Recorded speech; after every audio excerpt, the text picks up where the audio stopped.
시청자 여러분 안녕하십니까? 출발 성공 투자 박민영입니다. 안녕하세요. 김수정입니다. 간밤 뉴욕 증시가 활짝 웃었습니다. 애플의 강세로 기술주들이 함께 올라가면서 나스닥 지수가 1%가 넘게 올라갔죠. 그리고 반도체 관련주들도 강한 시세 보여줬는데요. TSMC가 4분기 호실적을 나타내면서 9% 정도 급등이 나왔습니다.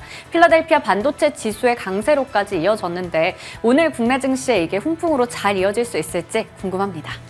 네, 실적과 스토리가 살아있는 쪽에서 일단 고개 드는 흐름이 나타나고 있습니다. 지금부터는 이 시세가 연속성을 띠는가가 중요할 텐데요. 시장의 흐름들 살펴보면서 전략 챙겨가도록 하겠습니다.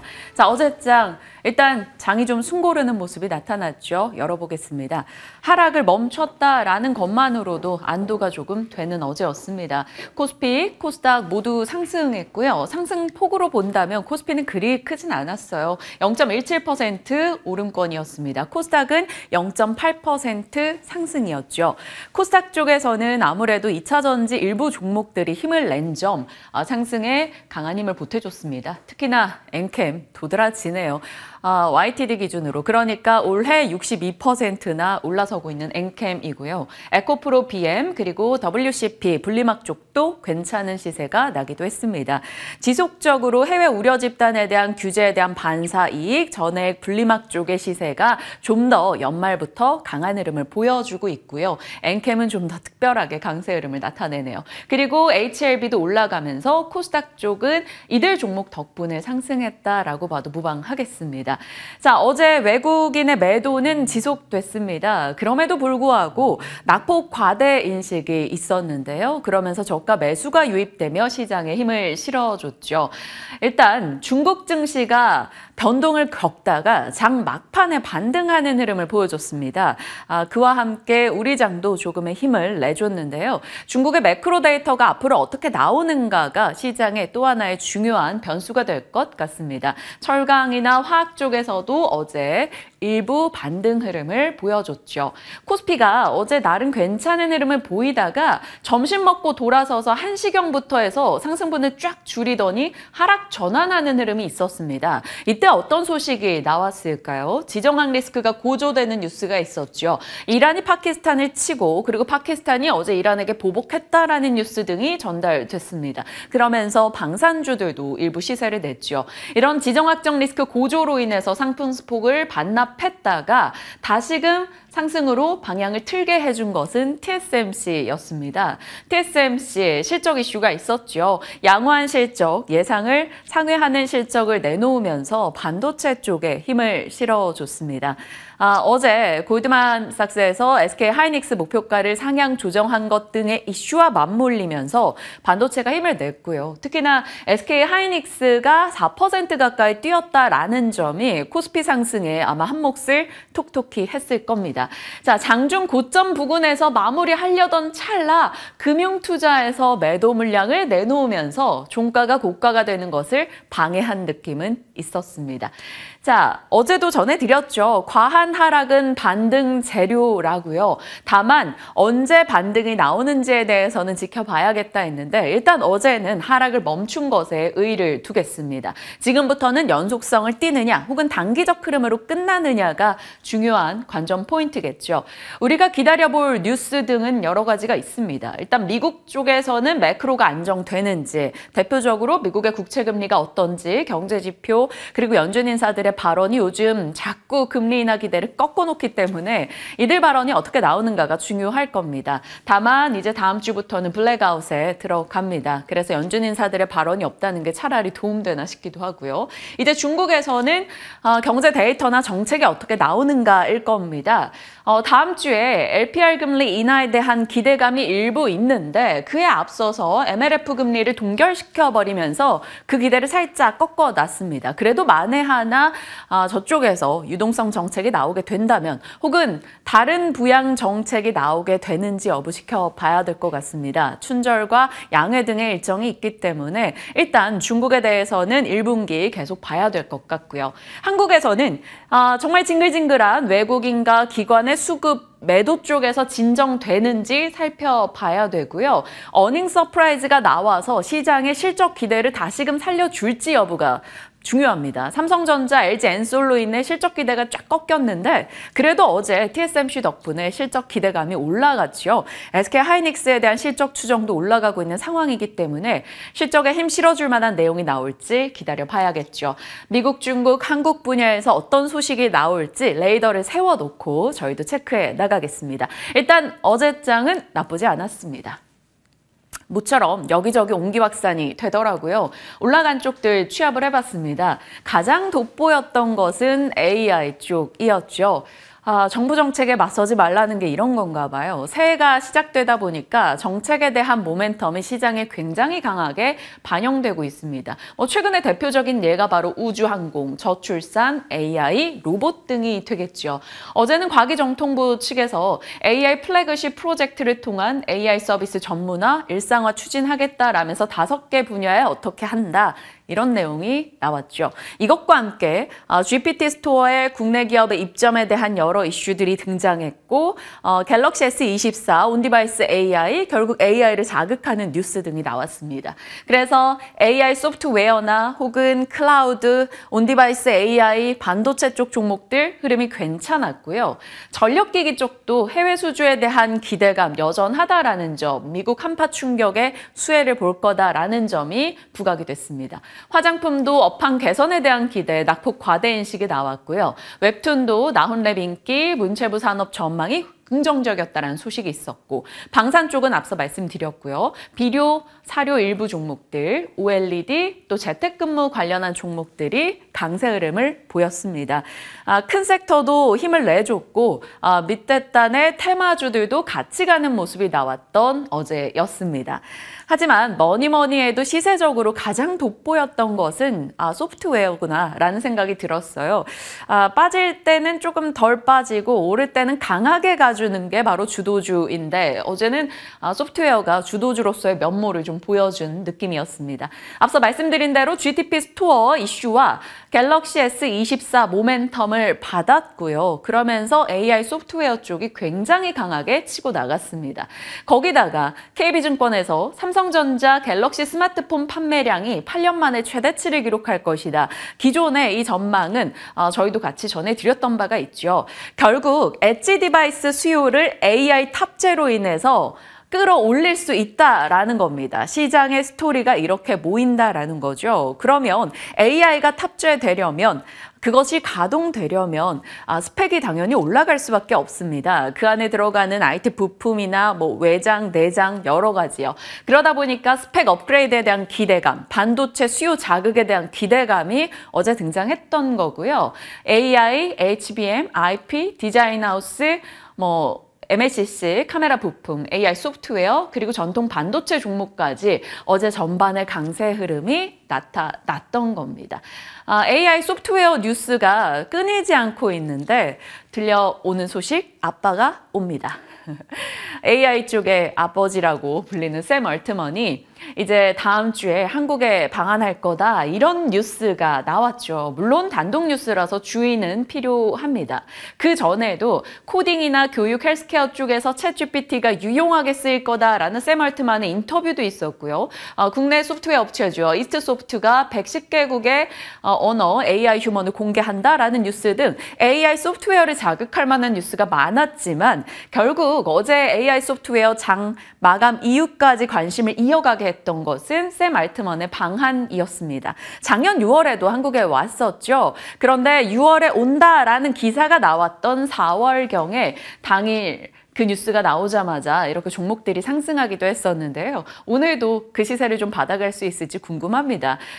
테마주 형식으로 지금은 시장에 관심을 두고 있지만 연말 연초 꾸준하게 소프트웨어 쪽에서는 시세가 나고 있습니다.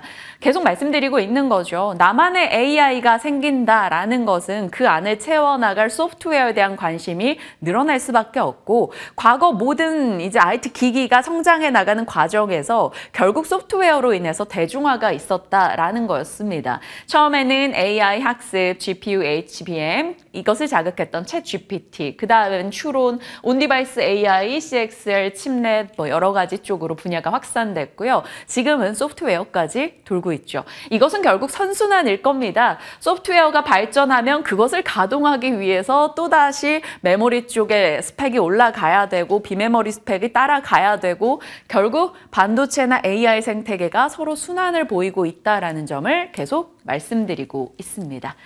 자, 이런 식으로 시장은 AI, 반도체 여러 이슈들을 안고 있는데 시장이 그래도 아직까지는 강한 상승 흐름을 보여주진 않으니까 시장이 흔들릴 때는 역시나 사람들은 정확한 숫자를 들여다보기 마련입니다. 어제 이제 숫자에 조금 반응했던 쪽을 본다면 실적 쪽에서 항공주들 눈에 띄었죠. 진에어 흑자 전환, 어제 박앵커 새벽신문에서 전해드렸던 내용이었죠. 그리고 나서 LCC 쪽 주가 흐름 좋았습니다.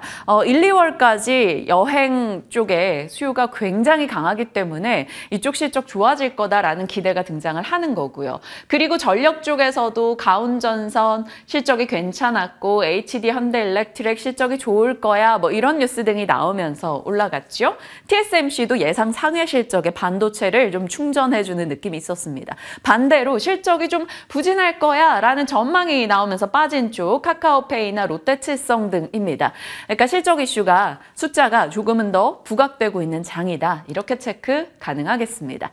자, 그럼 실적 쪽에서 가장 부각받았던 반도체 들여다봐야겠죠. 반도체와 AI 뉴스, 앞서 말씀드린 소프트웨어 쪽 뉴스도 있었지만 좀 더 반도체에 초점을 맞춰볼게요.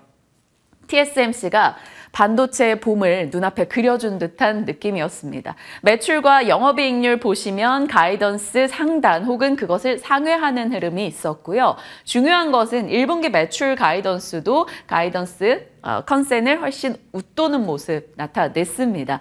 결국 실적 양호하고 이제 더 좋아질 거야 라는 것을 TSMC가 보여준 것이고요. TSMC 실적에 대한 분석 등이 나오는데 3나노 공정 덕분이었다. 이 말은 선단 공정 결국 AI 수요가 견조했다라는 것을 보여준다. 시장은 이렇게 받아들였습니다.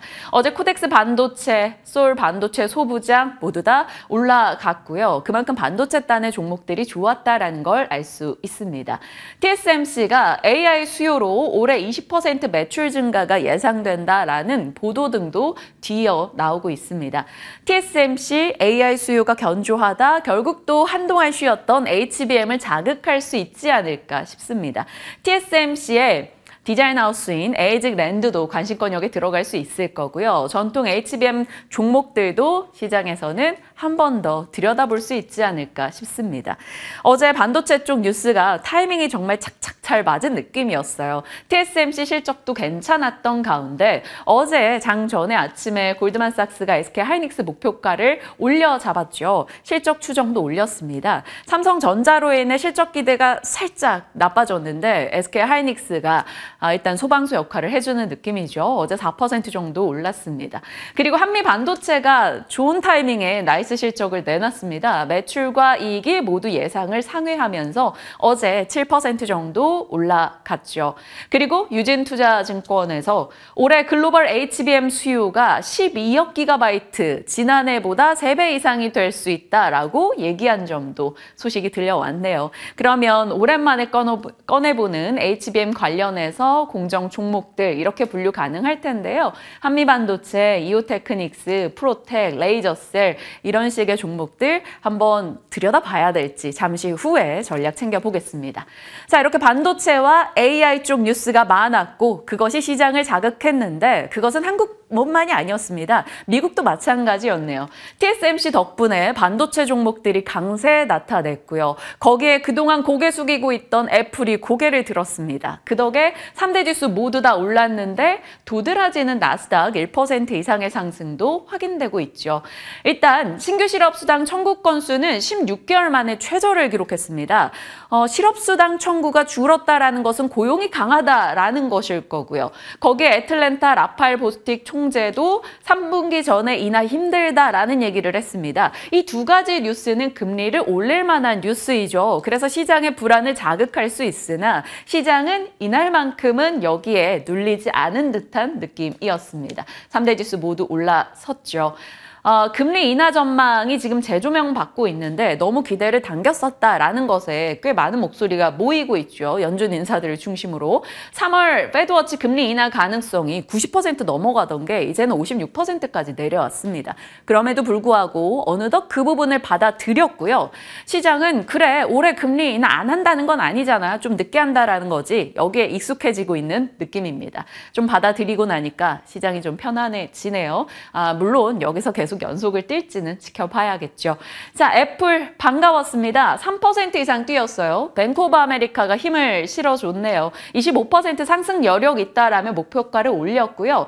결국에는 TSMC에서 봤다시피 AI가 상당히 인기다. 그러면 AI가 들어가는 엣지 디바이스 수요가 늘어날 것이고 아이폰의 스펙 업그레이드에 대한 기대감도 시장은 갖고 있다라고 얘기합니다. 그 덕분에 3% 이상 뛰어줬다라는 점 눈에 띄었고요.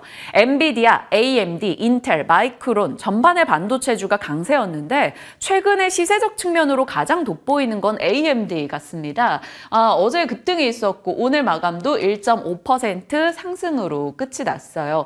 TSMC가 예상 상회한 실적을 내놓은 것에 힘을 얻기도 했고요. MI300 추라 급증에 대한 기대감도 등장하고 있습니다. 작년 12월에 이 제품이 나왔을 때 예상했던 추라량 대비해서 곳곳에서 그 추라량이 늘어날 것이다라는 전망을 보태고 있기 때문에 주가가 같이 올라가네요. 우리 장에 큰 영향을 주는 건 아닙니다만 보잉 주가가 4% 이상 뛰었길래 보잉 737 맥스 9 이슈가 어떻게 된 거지? 라고 해서 살펴봤는데 맥스 9은 아닙니다만 인도 항공에서 737 맥스 150대를 주문했다라는 소식에 주가가 뛰기도 했습니다. 보잉 특징주로 하나 넣어봤고요.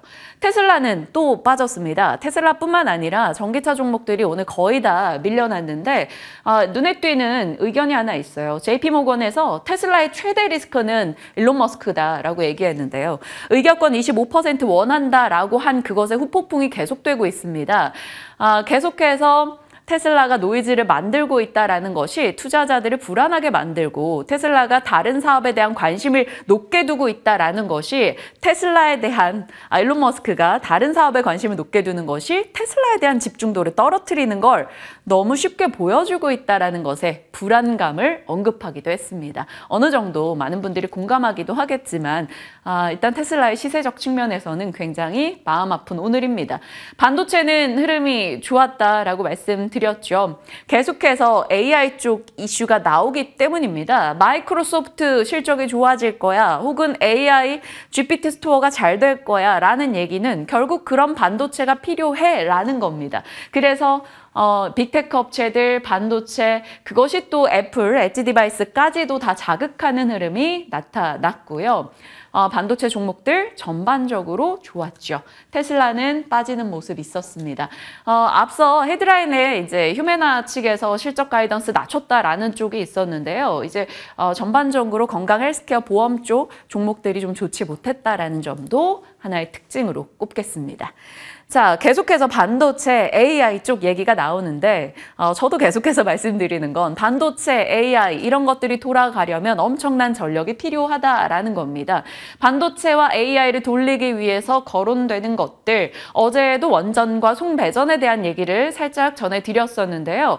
광산엽 청바지 판매 이슈로 계속해서 이 표를 보여드리고 있는 것 같아요. 기존에는 이런 쪽에 좀 초점이 맞췄다면 최근 들어서는 이 폭염 혹은 이제 한파와 같은 이상 기후로 인해서 제대로 전력 공급이 되지 않고 있는 사례가 세계 곳곳에서 늘어나고 있습니다. 지금 북유럽도 그렇고 미국도 마찬가지죠. 그렇다면 인프라가 노후화된 것에 초점이 맞출 것이고 그것이 교체 수요를 자극한다라는 거죠. 거기다가 반도체와 같은 첨단 공정 산업들은 엄청난 전력을 써야 하기 때문에 안정적인 전력 공급이 필수적이다. 결국에는 바클레이즈가 지난해부터 계속 얘기하고 있죠. 정기화는 메가 테마다라는 겁니다.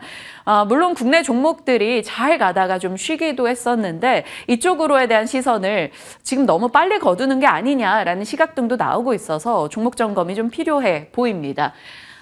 대만의 화청전기라는 종목이 2020년경부터 해서 10배거가 되어 있더라고요. 어마어마한 상승률을 나타냈습니다. 이 종목이 뭐 하는 업체일까요? 전기 설비 쪽입니다. 변압기, 송배전 기자재를 만들어내는 업체죠. 초고압 변압기를 생산하고 동남아 최대 공장을 보유한 것으로 알려지고 있습니다. 보시다시피 1년 사이에 주가는 엄청난 좋은 시세를 내고 있습니다. 그러니까 국내 쪽도 관심 한 번 더 봐야 될까라는 생각이 들더라고요. 일단 어제는 원전 혹은 전력, 송배전 이런 쪽에선 송배전 쪽에 관심을 더 받았습니다. 일진전기 13%, 가온전선 6%, 효성중공업, HD현대엘렉도 강세였고요. 효중이나 HD현대엘렉 대비해서 못 갔던 쪽이 LS일렉트릭 실적 실망감이 있었기 때문이죠. 그런데 이쪽도 어제는 일단 나아질 거야라는 기대감이었을까요? 1% 이상 올랐습니다. 소형과 중소형 변압기 쪽의 재룡전기도 5% 상승세를 나타냈죠. 미국 중북부 지역의 한파로 인해 대규모 정전 피해가 있고 전력 교체의 중요도가 올라가고 있다라는 소식 등도 나오네요. 전력 쪽에 대해서 잠시 후 AS 갖겠습니다. 자, 박앵커의 새벽신문은 조금 전에 전해드린 내용의 요약본이 될 것 같아요. 결국 AI, 소프트웨어 온디바이스 AI가 이쪽을 자극하고 있고 반도체 쪽에서는 TSMC로 다시 한번 GPU, HBM의 관심도가 올라갈지 봐야 되고요. 온디바이스 AI 쪽에 관심이 맞춰진다면 중소형 반도체 쪽에서 좀 더 관심을 받게 될 겁니다. 전력 수요 말씀드렸고요. 또 하나 뉴스가 토스뱅크에서 무료 환전 쪽에 초점을 맞춘 뉴스가 하나 있네요. 17개국 통화 24시간 실시간으로 수수료 영원해주는 토스뱅크 외화통장에 대한 출시 이야기가 있었습니다. 관련한 종목들 일단 정리만 해 넣었으니까 참고하시길 바라겠고요. 홍해 사태 북유럽 한파까지 겹치다 보니까 유럽 항구가 조금 대혼란이 예상된다. 이런 내용이 나오네요. 해운과 물류 뉴스가 지치지 않고 나오는데 어제 해운 쪽의 시세는 좀 별로였거든요. 그렇기 때문에 이런 뉴스가 있다 정도 확인하시면서 반응하는지 여부를 체크하시길 바랍니다. 2022년도 여름 좀 지나서였어요. 제가 갤럭시 스마트링이 이제 개발에 착수한다는 이야기가 있다. 이런 걸 전해드렸던 바 있었는데 어제 갤럭시 언팩에서 신스틸러로 갤럭시 링이 또 관심을 받았다라는 소식. 하나의 절대 반지가 될 수 있을지 요거 지켜보겠습니다. 아직 뚜렷한 업체가 연결된 건 아니고요. 특정 업체가 있다면 그 업체에 지분 투자한 기업들이 관련주로 거론은 되고 있습니다. 다만 넣지는 않았어요. 일단 이건 지켜볼 뉴스로 체크하겠습니다. 자, 시장 이슈들 살펴봤고요. 이제 어제 시장에서 관심을 좀 많이 받았던 분야 어디인지 집중적으로 파헤쳐 보겠습니다. 네, 어제 섹터 보니까 화장품과 웹툰 좀 눈에 띄더라고요. 특히나 저희가 이 부분 좀 다뤄드렸던 내용이라서 오늘 추가적으로 전략까지 챙겨가도록 하겠습니다. 자, 먼저 화장품 쪽입니다. 연초부터 분위기가 괜찮더라고요. 시작이 좋은데요. 1월 11일 브리핑 내용입니다. 2023년에 국내 화장품 수출액 같은 경우에는 전년 대비해서 2022년 대비해서 상승 전환했습니다. 이 최대 수출국인 중국의 점유율이 내려갔지만 대신에 미국이나 유럽 등에서 수출이 고르게 성장했고요. 올해는 그보다 더 높은 수치를 기록할 것으로 전망되고 있습니다. 이 코트라에서도 2024년의 K뷰티는 확실히 중국의 리스크를 좀 벗어나서 의존도를 많이 줄이고 이 세계 각국의 수출이 10% 정도 올라갈 것이다라는 얘기를 하고 있고요. 화장품 업종에 대해서는 산업 기상도를 봤을 때 일부가 맑음으로 예상이 되고 있는데 그건 우리 잘 알듯이 인디 브랜드 중심으로 한 중저가 브랜드 그런 쪽 중소형주가 좀 강할 것이고 여전히 중견 브랜드 대형주는 고전이 지속될 것으로 예상된다라는 부분이 되겠습니다. 우선은 일부 품목들이 확실히 중국의 티몰의 판매량이 하락세가 되는 게 좀 진정이 된 것으로 봤을 때 중국 쪽에서 리스크 상당히 좀 많이 완화됐다라고 볼 수 있겠습니다. 어제는 근데 대형주도 웃었고 중소형주도 웃었더라고요. 그래서 이렇게 시세를 좀 체크해 볼 텐데 화장품 관련주 중에서 실리콘투 8%가 넘게 올랐습니다. 진만쌤 종목이기도 했고요. 아모레퍼시픽이나 LG생활건강, 아모레지가 어제 좀 강하게 올라주면서 굉장히 좀 반가웠습니다. LG생활건강 같은 경우에는 4분기 실적 잠정치가 나왔는데 4분기는 좀 부진하지만 올해 하반기부터 괜찮을 거다라는 전망 나오면서 7거래일 만에 반등에 성공했고요. 최근에 VT 같은 경우 외국인들이 굉장히 꾸준히 담고 있는 모습 확인되고 있습니다. 그리고 지금 코스맥스 같은 경우에는 이 증권가에서 주가 밸류에이션의 매력이 높다라는 리포트도 나왔고요. 여기에 적혀있지 않지만 정말 많은 종목들이 어제 상승불을 켰습니다. 지난해 최대 실적을 기록했던 중소형 주들은 올해도 좋을 거라고 합니다. 북미를 등에 업고 주가가 계속해서 올라가고 있기 때문인데요. 하지만 반면에 앞서 얘기드렸던 중견 브랜드들은 고전이 좀 지속될 것으로 예상되고 있죠. 주가 회복의 기미가 궁금한데 일단은 실적에 대한 부담감을 여전히 좀 가져가고 있는 상황입니다. 앞서 얘기드렸듯이 LG생활건강 잠정치가 나왔어요. 4분기 영업이익이 시장의 컨센서스를 소폭 상회했지만 영업이익의 수치가 좀 잘못 나와 있습니다. 570억 원 정도였던 것 같은데 이 영업이익 같은 경우에는 50%가 넘게 전년 대비해서 빠지는 모습 보여줬습니다. 매출과 영업이익 지금 잘못 나와 있어요. 그리고 2023년의 연결 기준으로 봤을 때도 실적은 좀 부진했다라고 볼 수가 있겠죠. 그리고 아모레퍼시픽 같은 경우에는 증권가 예상치가 일단 나와 있는데 이번에도 우울한 성적표 받을 것으로 좀 전망되고 있습니다. 영업이익은 마찬가지로 전년 동기 대비해서 50% 정도 감소할 것으로 나타나고 있습니다. 이렇게 두 회사의 실적 부진은 사실 2021년 4분기부터 지속이 됐었는데요. 그 부분의 중심은 바로 중국입니다. 중국 쪽 리스크가 워낙에 크다 보니까 의존도가 높다 보니까 이쪽에서 실적이 좋지 않았다라고 볼 수 있겠습니다. 그러면 주가 회복에 우리가 좀 기대를 걸 수 있는 건 뭘까요? 바로 관건은 다음 페이지로 체크해 보도록 하겠습니다. 주가를 가르는 핵심은 탈중국입니다. 아모레퍼시픽도 LG생활건강도 연초 대비해서 거의 10% 가까이 밀렸었죠. 아모레퍼시픽 보시면 중국의 비중이 높았었는데 이제는 그 비중국의 비중이 많이 높아지고 있는 상황입니다. 거기다가 북미 비중도 계속해서 늘어나고 있고요. 중국 사업에서 더딘 개선이 있었지만 최근에 주가가 조정되면서 좀 미리 반영됐다라는 게 증권가 의견이고요. 북미를 중심으로 해서 그래도 이제 비중국 모멘텀이 주가 하방을 지지할 것이다라는 전망을 내놓고 있습니다. 그리고 올해부터는 가장 중요한 게 코스알엑스 쪽의 연결 실적 반영이 예상된다 이 부분인데요. 북미 이익의 비중이 급상승하면서 주가 그래도 괜찮을 거다. 증권가에서는 매수 의견을 내고 있기도 했습니다. 반면에 LG생활건강 체크해 볼게요. 생활용품이나 음료 같은 경우에는 브랜드력이 굉장히 탄탄하기 때문에 성장세를 지속하고 있지만 화장품은 성장을 위해서 많은 투자를 하고 있는데 이게 단기간에 성과를 내기에는 좀 어려워 보입니다. 북미나 일본 같은 쪽에서 시장 다변화하고 있고 중국에서 인기 많은 고가 브랜드죠. 더후를 좀 어떻게 보면 리뉴얼하면서 그래도 여러 가지 마케팅을 하고 있긴 해요. 하지만 아직까지 뚜렷하게 뭔가 개선은 보이지 않고 있고요. 그리고 무엇보다 그동안 이제 단절이 됐었던 쿠팡과의 직거래가 재개되면서 추가적인 매출도 전망이 되고 있습니다. NH투자증권에서는 단기 실적의 회복보다는 앞으로 이 효과들이 잘 반영이 될 수 있을지 긴 호흡으로 봐야 한다라는 이야기 내놓고 있습니다. 결국의 중심은 탈중국이다라고 볼 수가 있겠죠. 그러면 올해는 더 예뻐질 수 있는 화장품 관련주들 어떻게 접근하면 좋은지 이미 주가가 좀 연초 대비해서 많이 올라온 종목들 있거든요. 여기서 추가적으로 볼 수 있는 종목 있는지 AS까지 받아보겠습니다. 자, 이번에는 웹툰입니다. 웹툰 이야기 정말 많이 했던 것 같아요. 웹툰 시장의 규모는 계속해서 성장세 지속하고 있습니다. 그러다 보니까 글로벌에서 활동하는 플랫폼사의 매출도 처음으로 1조 원을 돌파하기도 했죠. 또 지금 작가들을 지원하는 생태계도 굉장히 조성이 잘 돼 있고 작가들의 평균 연봉도 많이 올랐다라고 합니다. 굉장히 인기 있는 작가는 더 많은 연봉을 받게 되는 거죠. 창작 시간도 감소했다라고 볼 수가 있겠죠.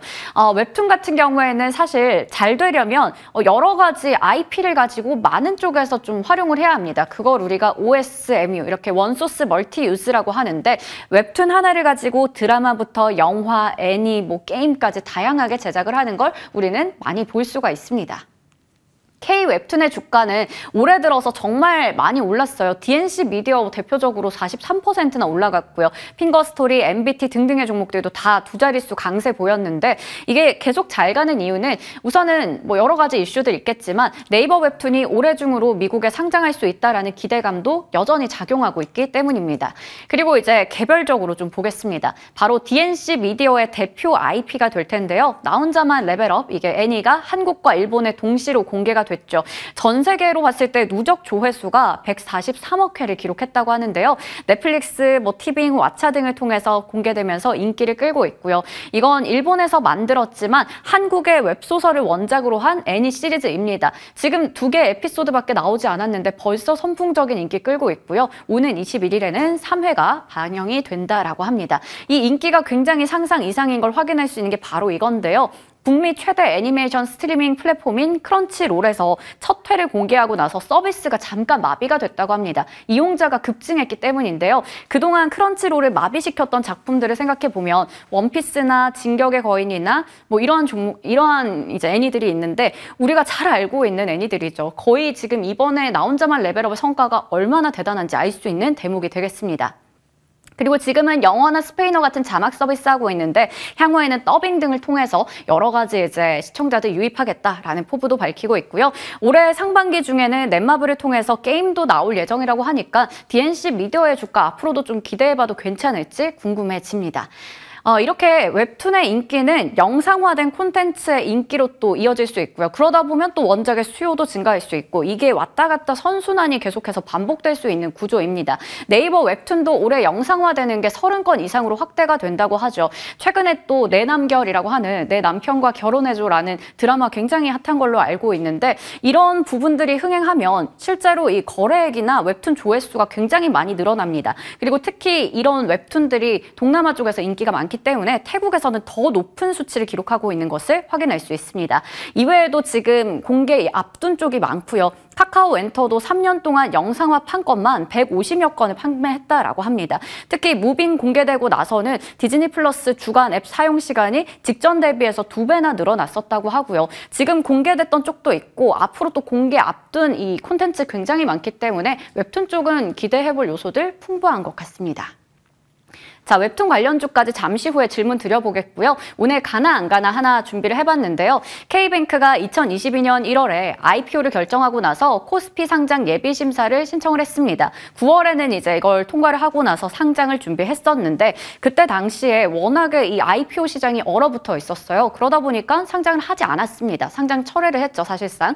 그런 상황에서 우리가 나중에 시장이 정말 괜찮아지면 다시 상장 추진하겠다라고 했는데 어제 이사회 결의했다라는 공시가 나왔습니다. 우선은 지금 보통주 자본 비율이 작년 3분기로 봤을 때 국내 은행의 평균보다 약간 좀 밑도는 수준이기 때문에 자본 확충도 필요한 상황이고요. 여러 가지 부분으로 봤을 때 일단 상장에 대한 기대감 있긴 한데 지금 K뱅크를 봤을 때 보유 지분율을 최대 주주가 BC카드 쪽이고요. 그리고 나머지 브리지텍이나 인지소프트, KG 이니시스 등등의 종목들이 있는데 이게 오늘 또 시세가 연결될 수 있을지 이 부분까지 같이 체크해 보도록 하겠습니다.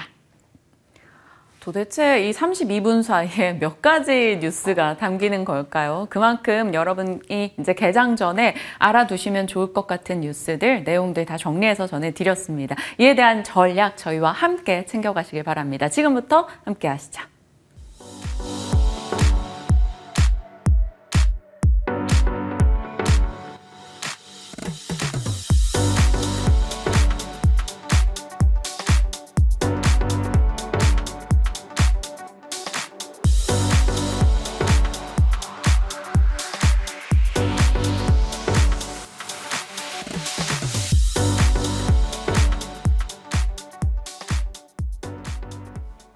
시장 이야기 진만쌤과 함께합니다. 어서 오세요. 네, 안녕하세요. 네.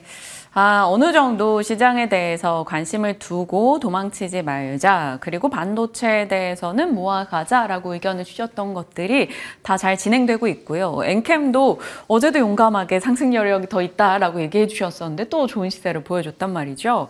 새해 진만쌤 출발이 유달리 더 좋은 것 같아요. 네, 좀 총명한 머리를 가지고 시장에 대응을 하고 있습니다.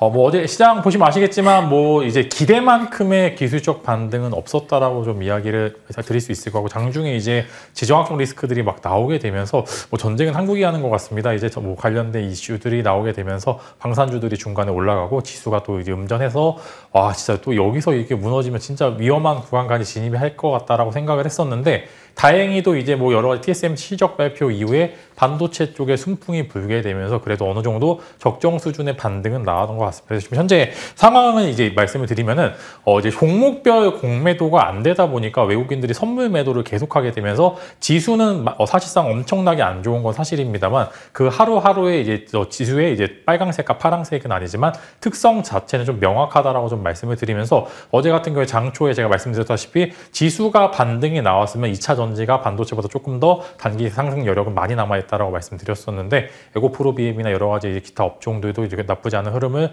보여주고, 반도체도 이제 오후 이후에 좀 괜찮은 흐름을 보여주게 되면서, 여전히 그래도 이제 시장이 반등이 나왔었을 때 이제 시장에 돈이 들어가는 섹터는 좀 명확하구나다라고 이제 생각을 하면서, 여러분들이 이제 슬슬 오늘 정도까지 해서 오후 정도까지 해서 환율이 좀 안정이 되고요, 외국인들이 현물 수급을 좀 바탕을 해서 된다라고 하면은 25일에 SK 하이닉스 실적 발표가 있습니다. 그래서 실적 폭을 보시게 되면 적자 2천억에서 흑자 2천억까지 좀 밴드가 넓은 면이 있는데, 적자가 나온다 하더라도 적자폭이 많이 축소가 된 부분들이 있고요, 흑자가 나오면 이런 부분들에 대해서 분명히 시장은 환호할 것으로 전망이 되고 있기 때문에 지금 HBM 쪽이 많이 밀렸던 건 사실입니다만, 어제 한미반도체도 괜찮은 실적을 낸 것도 사실이기 때문에 이제는 아무래도 실적 시즌이다 보니까 최근에 많이 올랐던 이제 반도체 기업들이 실적 발표 이후에 쇼크 나서 빠질 가능성이 훨씬 큽니다. 네. 직전에 한미반도체가 그랬듯이 지금 최근에 많이 올랐던 온디바이스 AI 관련주 혹은 이제 관련돼서 이제 이제 여러 가지 팹리스 기업들이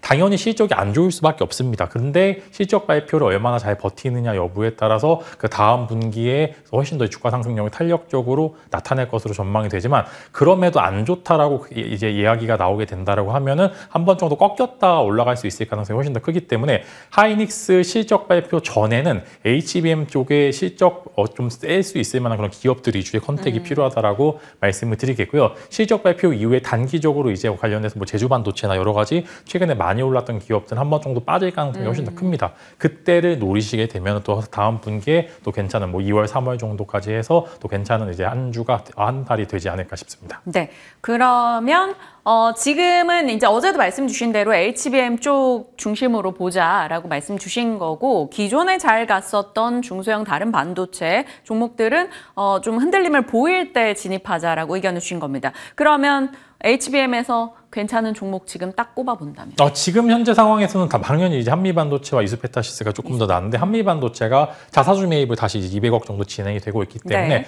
이렇게 호가 얇은 종목들이 자사주 매입하면서 호가가 좀 채워짐으로써 이제 상승 탄력이 강하지는 않겠습니다만, 그래도 하락 방어가 된다라는 측면에서 지금 현재는 한미반도체가 조금 더 나은 모습을 보여주지 않을까 싶습니다. 네.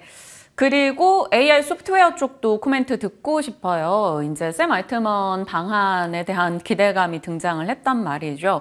이쪽도 굉장히 단기간에 좋은 시세가 났었고, 뭐 플리토 어제 상한가였더라고요. 네. 이쪽 종목들 어떻게 보세요? 플리토 제가 이제 연초에 1월 2일 날 나와서 이제 플리토 지켜봐자 분명히 맞아요. 이렇게 이제 갤럭시에서 과연 탑재될 수 있을 만한 이야기가 나올 거다라고 말씀드렸는데, 어제 이제 상한가를 가게 되면서 이제 총명함을 증명한 것 같은데, 일단은 관련해서 샘 알트먼이 오게 되면 아무래도 일단은 뭐 저 같은 경우에는 지난번에도 한번 설명드렸듯이 이제 리벨리온 관련주들의 흐름을 한번 지켜보시는 게 좋을 것 같습니다. 관련해서 당연히 이제 뭐 여러 가지 AI 소스도 있는 것도 사실입니다만, 네. 관련해서는 일단은 리벨리온 관련주들을 먼저 지켜보시면 좋을 것 같다라고 좀 말씀을 드리면서, 사실 이제 오래 있는 게 아니라 몇 시간 있다 금방 간다 하더라고요. 그래서 너무나 지켜보시기보다는 관련해서 테마가 있었을 때 한 번 정도 슈팅, 뭐 10% 정도의 슈팅이 나올 수도 있을 것으로 전망이 되기 때문에, 그의 립 서비스에 따라서 시장이 얼마나 순풍이 불지는 사실 의문점이 있기 때문에, 저는 일단은 그때 이제 슈팅이 나오게 되면은 매도 포지션 잡아보시는 게 좋을 것 같습니다. 네, 강한 슈팅이 나온다면 이제는 이익을 좀 챙겨보자라는 쪽으로 저희 가능할 것 같습니다. 플리토 같은 경우는 이번 새해 시작할 때 1월 2일에 저희가 또 얘기해 주셨던 종목이고요. 40% 넘는 상승률을 기록한 바 있습니다. 이에 대해서도 좀 예의주시하면서 슬슬 좀 이익 실현할 타이밍에 대해서 재보는 것도 필요하겠네요. 말씀 주신 내용들 기억하면서 이제 다음 전략으로 이어가겠습니다. 시장이 약간 흔들림을 그래도 계속 안고 있다 보니까 실적이나 혹은 나아질 수 있을 거다, 낙폭 과대 이런 안전판에 대한 관심도도 꽤 두고 있습니다. 어제 그런 맥락에서 또 화장품 쪽도 관심 받았단 말이죠.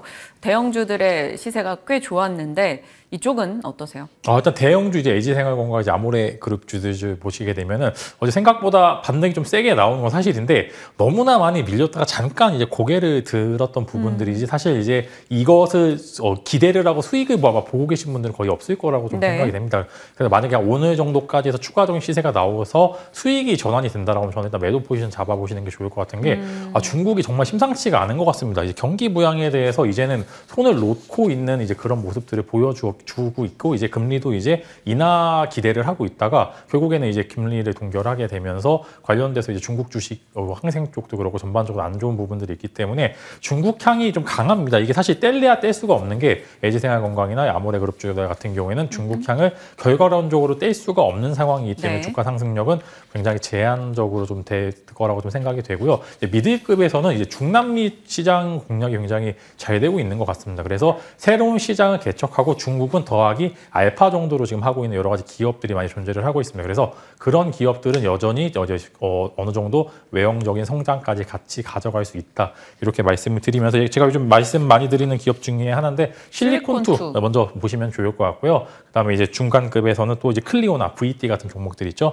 이제 각자의 이제 독특한 매력이 있는 이제 그 스테디셀러라고 그러죠. 잘 팔리는 그런 화장품들이 하나 정도 있다라는 거는 그래도 캐시카우 역할을 꾸준히 할 수 있다라는 점에서 실적 시즌에 꽤나 강자가 될 겁니다. 그래서 외형적 성장 같이 하는 기업은 실리콘트를 관심 가져보시면 좋을 것 같고 또 뭐 하나의 독보적인 기술력 혹은 이제 독보적 캐시카우가 있는 기업들은 VT와 그다음에 클리오 두 종목으로 말씀을 드리도록 하겠습니다. 대형 화장품 종목군들에 대해서는 아직까지 뚜렷한 확신 갖기가 조금 어렵다라는 점을 짚어주셔서 반등 시 이익 실현 관점인 거고 실리콘2, 클리오, VT 얘기해 주셨습니다. 화장품 쪽 짚어봤고요. 저희 웹툰 안 할 수가 없어요. 웹툰 쪽을 굉장히 많이 했었기 때문에 AS가 필요합니다. DNC 미디어도 그렇고 답변 주시죠. 네, 웹툰 관련주들 그래도 이제 많이 매체에서 다루지 않았는데 저희는 또 자주 다뤘고요. 그다음에 이제 다룰 때마다 민영 앵커님 눈이 반짝반짝거리는 걸 봤었을 때 이제 아까 물어봤는데 이제 애니메이션도 이제 보고 계신 것 같은데 일단은 관련해서 웹툰 관련주들의 성장은 사실 플랫폼 기업이라는 측면에서 제조업과 좀 반대로 보죠. 즉 이제 성장세 자체가 무궁무진하다라는 점이 주가도 마찬가지로 무궁무진하게 올라갈 것으로 좀 전망이 되고요. 어제 밀리의 소재 같은 경우는 AI 관련돼서 이제 그런 후급이 붙게 되면서 주가가 엄청나게 탄력적으로 나타나고 있고 마찬가지로 이제는 밀리의 소재도 이제 웹툰 관련주나 이제 이북 관련주로 해서 편입이 되어야 되는 게 맞다라고 생각이 들고요. 일단 웹툰 관련 현재보다 시세가 훨씬 더 많이 나올 것으로 생각이 됩니다. 지금 당장 매도하기는 너무나 아쉬운 주가 흐름이고요. 사실 이틀 정도 너무나 지수가 안 좋아서 좀 조정이 나왔던 구간들이 있기 때문에 오히려 이런 기간을 좀 잘 삼아 보신 분들께서는 지금 수익권으로 좀 생각이 되고 있고요. 저는 여기서 전체적으로 다 전반적인 이제 웹툰 관련주들의 흐름이 한 20%, 30%의 상승률을 훨씬 더 많이 보여줄 것으로 전망이 되고요. 실적 시즌 맞춰서 더 강한 모습을 좀 보여줄 것으로 전망이 되기 때문에 지금 팔지 마시고 좀 더 끌고 가시길 바라겠고요. 웹툰 관련주 중에서는 일단 저 같은 경우에는 MBT를 최선호 관련주로 보시게 되면서 그만큼 네이버 웹툰 관련주 흐름 혹은 이제 뭐 네이버 취직 관련주에서 여러 이제 매체들이 좀 다루고 있기 때문에 MBT를 일단은 최선호주로 말씀을 드리도록 하겠습니다. 드래곤볼, 닥터 슬럼프, 슬램덩크 이후에 원피스, 진격의 거인, 귀멸의 칼날이었고 그만큼 인기를 좀 끌 수 있을까라는 기대감에 이제 나훈랩을 시장에서 보고 있는데 일본에서 과연 어떨지 지켜보겠고요. 웹툰 시장의 성장 기대감 또 나름 업황의 개선에 대한 기대감도 높기 때문에 관련 종목들 체크해 주셨습니다. 자, 다음 짧게 가야 될 것 같아요. 전력기기 쪽 저희 정말 얘기 많이 했었어요. 작년 1월에도 했었죠. 그때도 이런 전력기기에 이제 막 10년 만에 호황 얘기 나오기 전이었단 말이죠. 그때도 다뤘었고 그때 주셨던 종목들 같은 경우 정말 좋은 수익을 냈었단 말이에요. 근데 이제 하반기에 이제 좀 쉬어갔어요. 시장 전체적인 흐름 영향 받다가 또 그 뒤로 시세 회복을 조금 못했는데 어때요?